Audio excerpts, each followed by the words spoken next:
Hi, hello, isang magandang umaga, tanghali, hapon, gabi sa inyong lahat.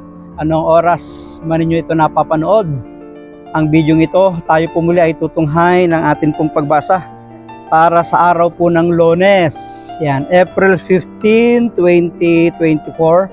Hahanguin po natin ang mabuting balita sa Ebanghelyo na ni San Juan, Kabanatang 6, mga talatang 22 hanggang 29. Kinabukasan nakita ng mga taong nanatili sa ibayo ng lawa na naroroon pa ang isang bangka. Alam nilang si Jesus ay hindi kasama ng mga alagad sapagkat ang mga ito lamang sumakay ng bangka at umalis. Nakita nila si Jesus sa ibayo ng lawa at kanilang tinanong, "Rabay, kailan pa kayo rito?" Sumagot si Jesus, "Sinasabi ko sa inyo, hinahanap ninyo ako hindi dahil sa mga kababalaghang nakita ninyo, kundi dahil sa nakakain kayo ng tinapay at nabusog. Gumawa kayo hindi upang magkaroon ng pagkaing nasisira, kundi upang magkaroon ng pagkaing hindi nasisira at nagbibigay ng buhay na walang hanggan. Ibibigay ito sa inyo ng anak ng tao sapagkat siya ang binigyan ng kapangyarihan ng Diyos Ama." Kaya't siya'y tinanong nila, "Ano po ang dapat naming gawin upang aming maganap ang kalooban ng Diyos?" "Ito ang ipinagagawa sa inyo ng Diyos, manalig kayo sa sinugo niya," tugon ni Jesus. Pagpalain po ng Diyos ang pagkabasa ng kanyang mabuting balita. Ang atin pong refleksyon or pagsasadiwa ay hahanguin po natin sa Aklat ng Simbahay 2024. "Sinasabi ko sa inyo, hinahanap ninyo ako, hindi dahil sa mga kababalaghang nakita ninyo, kundi dahil sa nakakain kayo ng tinapay at nabusog." Pagkatapos na ang Panginoon ay magparami ng tinapay at isda, nabusog ang mga tao, marami ang lumabis at sumobra, nagkaroon ng plano ang mga Hudyo. At ang kanilang pinakaplano ay kunin nilang gawing hari ang ating Panginoon. Ngunit batid nila ang kanilang isipan at ito'y magkakaroon ng malaking suliranin kapag nangyari yung kanilang gustong pinaplano at binabalak. Kaya siya'y umalis.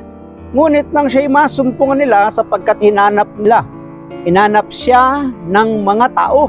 At nang sila'y masumpungan ng ating Panginoong Hesus, "Sinasabi ko sa inyo, hinahanap ninyo ako hindi dahil sa mga kababalaghang nakita ninyo, kundi dahil sa nakakain kayo ng tinapay at nabusog." Kasi tinanong siya "Kailan pa kayo rito, Panginoon?" O, diba? "Hinahanap namin kayo." Ngunit agad silang sinagot ni Jesus, "Kaya nyo ako hinahanap, hindi dahil sa mga himala ko, kundi dahil nabusog ang mga tiyan ninyo." Minsan totoo din yan sa ating kapanahunan. May mga taong lumalapit lang sa Diyos sapagkat may personal na kailangan sa Panginoon. Minsan may mga nagsisimba, pumupunta sa mga fellowship, sa mga church services, sa mga assembly dahil may personal na pangailangan, layunin lamang sa buhay. Personal yung kanilang pangailangan, yung kanilang pagdulog. Hindi talaga paglilingkuran at sasambahin ang ating Diyos. Yan ang marami sa atin. Tila ba sinasabi ni Jesus, ayan tayo hinahanap lang ninyo ako kapag gutom ang inyong katawang lupa. Totoo yun Lumalapit lamang tayo sa Diyos kapag may pangailangan. Kaya nga, bilang lingwaheng pagkakaibigan, lingwaheng mga mahal sa buhay, ito yung ginamit ng sulat Ayan tayo nahanap lang ninyo ako kapag gutom ang inyong katawang lupa. Masama bang humingi ng pagkain? Yun ang tanong Hindi naman masama. Tao lang tayo, maaari nating sabihin, hindi naman masamang humingi ng pagkain, isa itong batayang pangangailangan ng tao. Totoo yun. Ang tinutumbok ni Jesus hanggang sa pamatid gutom ng katawan lang ba ang nais natin sa Kanya? Pang-personal, pang-physical lang bang mga pangangailangan ang sinasadya natin sa Kanya? Pangangailangang material, yun lang ba? Paano na ang pangangailangan ng ating kaluluwa? Ang ating ding kaluluwa ay may pangangailangan. Nangangailangan ito ng pagpapatawad. Nangangailangan ito ng paglilinis. Nangangailangan ito ng kaligtasan. Nangangailangan ito ng pagbubusog na pagkaing espiritual. Batid ni Jesus ang pakay ng bawat isa. Kahit na sa panlabas ay waring wala namang masama o kulang. Humingi ba naman ng pagkain, pakay, mahalaga ang pakay. Dahil kahit mabuting gawain nadadamay kung kakaiba o kulang sa kadalisayan ang pakay. Tila ito ang nangyayari minsan sa ibang mga kasapi ng ilang organisasyong pangparokya na halimbawa, bakasyon, kumpleto ang pagdalo sa mga swimming, field trip. Pero kapag napag-uusapan na ang pagdarasal, paglilingkod, pagsiserbisyo, paggampan sa mga tungkulin sa banal na misa, sa mga gawain, paggampan ng mga tungkulin, hindi tayo nakakadalo. Pero kapag sa panglabas ng mga aktibidades, pangkasiyahan, ang bilis nating tumugon.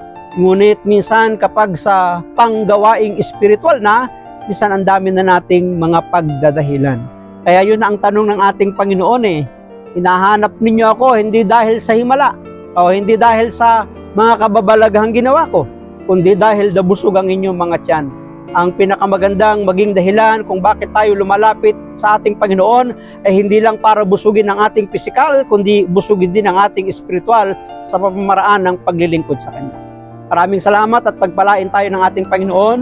Ang akin lamang palaging sambit, I love you with the love of the Lord. Bye-bye and bye-bye.